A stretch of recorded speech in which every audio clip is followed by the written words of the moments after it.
शिक्षा गुरु की आज्ञा से मैं कुछ बोलने जा रही हूँ। कुछ बोलो तो समाप्त। भगवान श्री कृष्ण के जो जन्म हुआ था उसमें कई सारी लीलाएं हैं। उसमें से एक है पूतनावध, जिसके बारे में आज हम चर्चा करेंगे। इसके बारे में भागवतम 10वें स्कंद अध्याय 6 में भी पूतना के बारे में बताया गया है।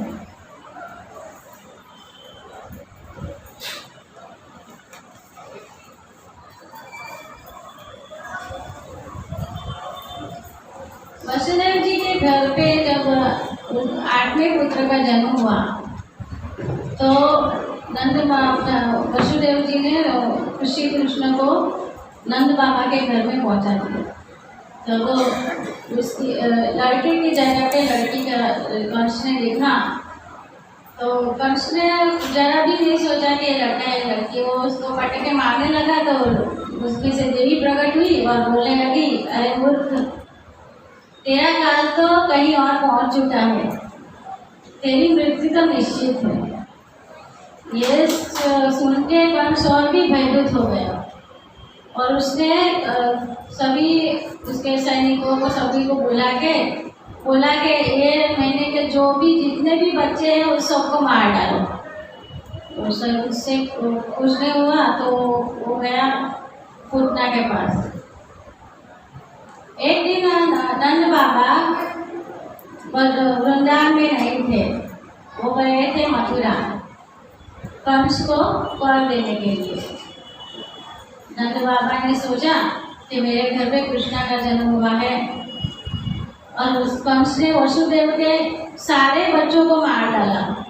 अगर उसे पता चला कि मेरे घर पे भी कृष्ण का जन्म हुआ है तो मेरे बच्चों को मारने आएगा। तो इससे अच्छा है मैं 3 महीने का सारा कर्ज उसको एक साथ में ही दे के आऊँ। तो नंद महाराज सब लेके मथुरा जाते हैं। मथुरा में जाके वो नंद महाराज मथुरा में जाके वसुदेव से मिलते हैं। वसुदेव को पहले से ही पता चल गया था कि वृंदावन में कुछ होने वाला है। तो वसुदेव ने नंद महाराज से पूछा, आप अकेले आए हो? अकेले क्यों आए हो? कृष्ण कहाँ है? तो उन्होंने ऐसा नहीं बोला कि वो अपने घर भी नहीं लेके गए नंद बाबा को, क्योंकि वो डरते थे। क्योंकि नंद बाबा और वसुदेव काफ़ी सारे एक मित्र थे, उनका एक साथ बैठना उठना था। तो वसुदेव जी को भय था कि कंस को पता चल गया अगर कि मेरा कृष्ण वृंदावन में है तो उसे मार डालेगा। तो वसुदेव जी को पहले से आभास हो गया था। तो जैसे ही नंद बाबा को वसुदेव जी ने बोला कि आप यहाँ पर रुकिए, जल्दी से वृंदावन में चले जाइए। बाबा को लगा ये ऐसा क्यों बोल रहे हैं, कुछ तो बात है। जगत श्री प्रभुपाद ने भी कहा था कि वसुदेव एक सैनिक थे, उनको ऐसी आभास हो जाता था कि क्या होने वाला है, इसलिए उनको पता चल गया था कि वृंदावन में क्या होने वाला है। और जैसे ही नंद बाबा ने ऐसा सुना वो तुरंत ही मथुरा से वृंदावन के लिए लौट गए। फिर कंस पूतना के पास जाता है। पूतना को कहता है मेरे काल को मारने का है तुम्हें, जो भी करो, जितने भी बच्चे हैं उन सबको मार डालो। पूतना एक राक्षसी थी जो खून पीने वाली राक्षस, और राक्षस लोग का कुछ ठिकाना नहीं होता है। एक जगह से दूसरी जगह जाना होता तो एकदम निश्चित है। जैसे ही कंस ने पुतना को आदेश दिया तो पुतना ने कहा, जो आज्ञा महाराज, आप जैसा चाहते हैं मैं वैसा ही करूँगी। किसी को पता भी नहीं चलेगा कि मैंने बच्चों को कैसे मारा।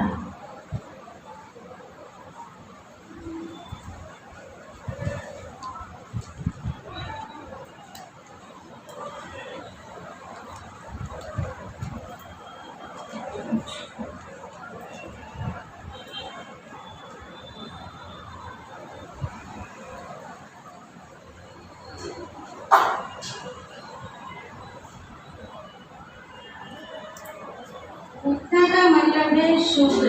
उठना का बदलते भी जिसमें कोई सूझता नहीं है। उठना का एक नाम केसरी भी था। वो एक स्थान से दूसरे स्थान होने वाली थी।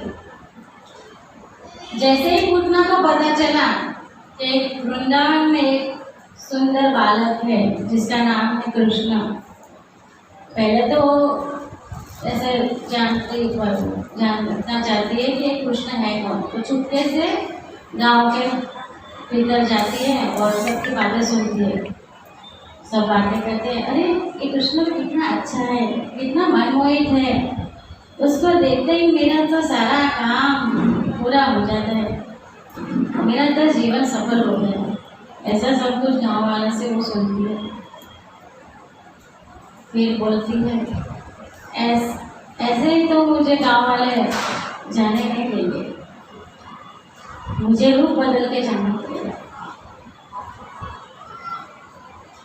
तो पुतना क्या करती है, पहले तो अपने स्तन पे एक जहरीले सांप का विष धारण करती है।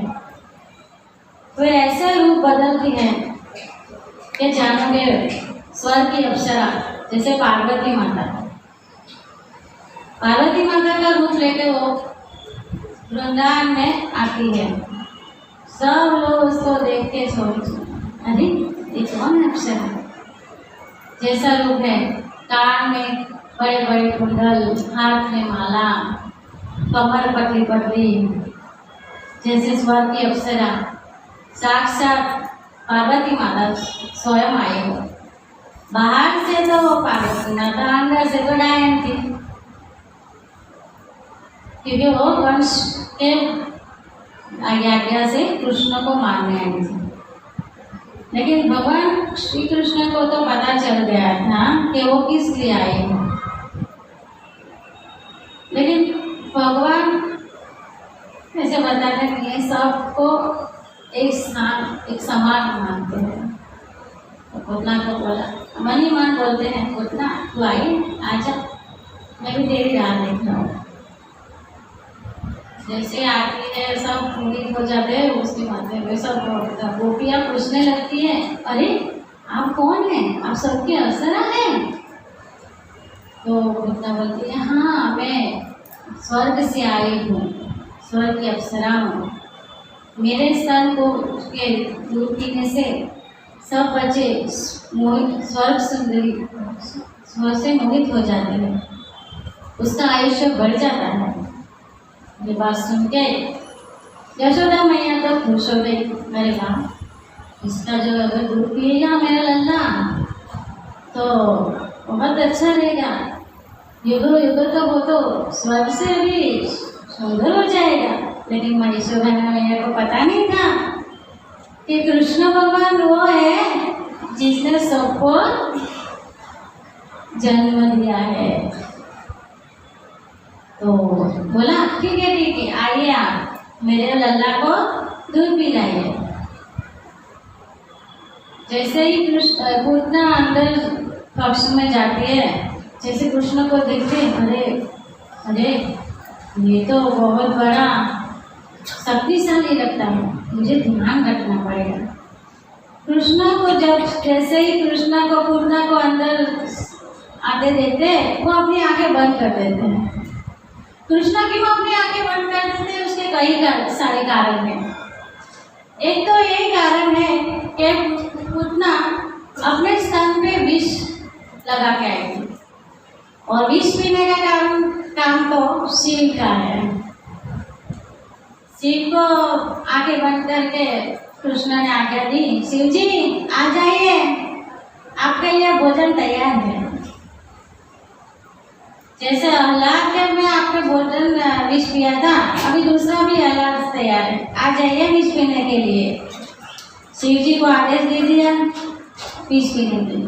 उसका दूसरा भी एक कारण है कि श्री कृष्ण ने आंखें क्यों बंद कर दी, क्योंकि कृष्ण को मारने वाली पहली जो थी वो महिला थी, और कृष्ण नहीं चाहते थे कि मेरा जो मृत्यु हो वो महिला को मैं पहले देखूं। ऐसे कई सारे कारण हैं जिसमें कृष्ण ने आंखें बंद कर दी। कृष्ण मन बोलते हैं पूतना से कि तू मुझे दूध पिला के मारने आई है, तो मैं भी नटखट हूँ, मैं भी तेरा बच्चा बन जाऊंगा, दूध भी पीऊंगा, लेकिन तेरे प्राण लेके आ जा, तू मुझे माँ बेटा बना दे, मैं तुझे माँ बना देता हूँ। कृष्ण ने सूतना का एक नाम दिया धारा, जो दूध पिलाने वाले, उसको दूध पिलाने वाली माता का स्थान दिया कृष्ण ने।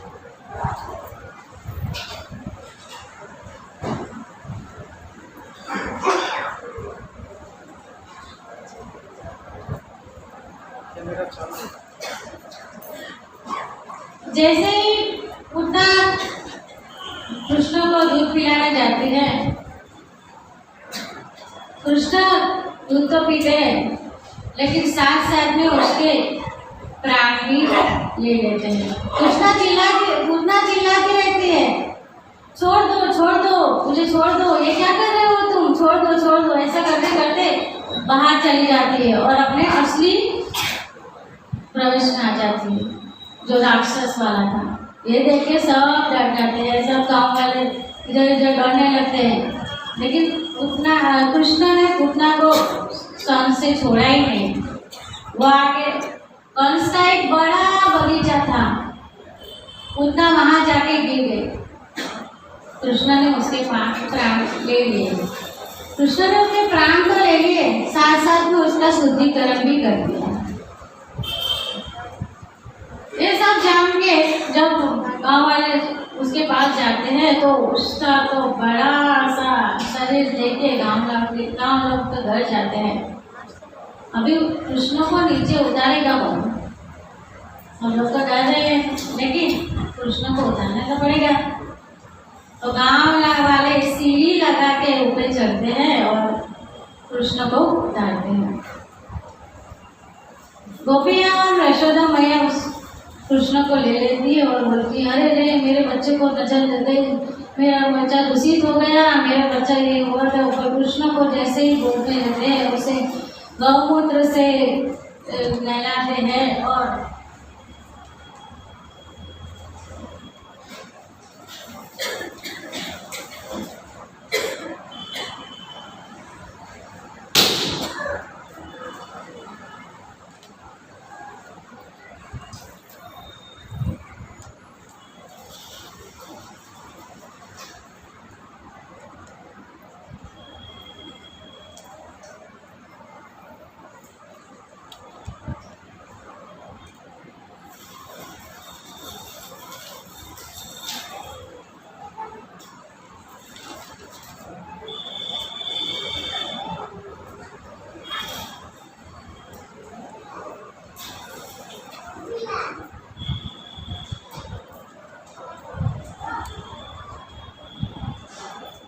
कृष्ण को अलग अलग मंत्रों से उनका शुद्धिकरण करती है।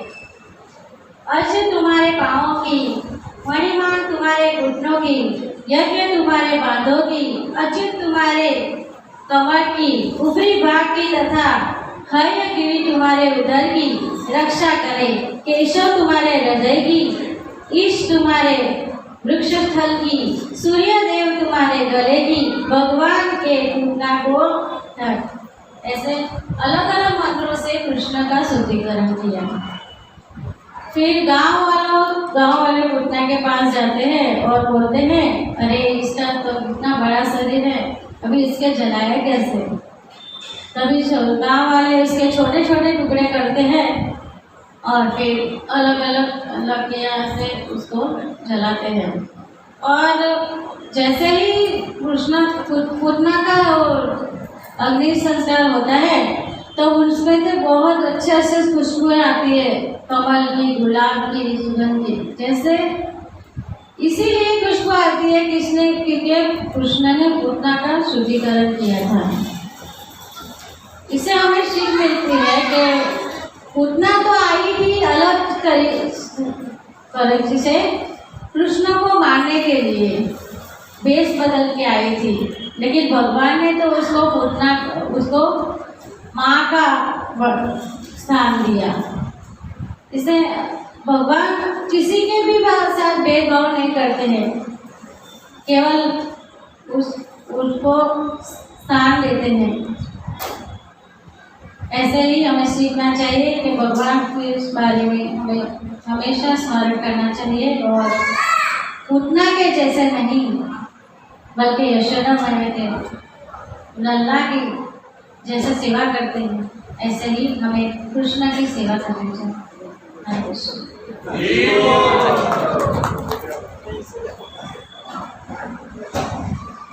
चालू था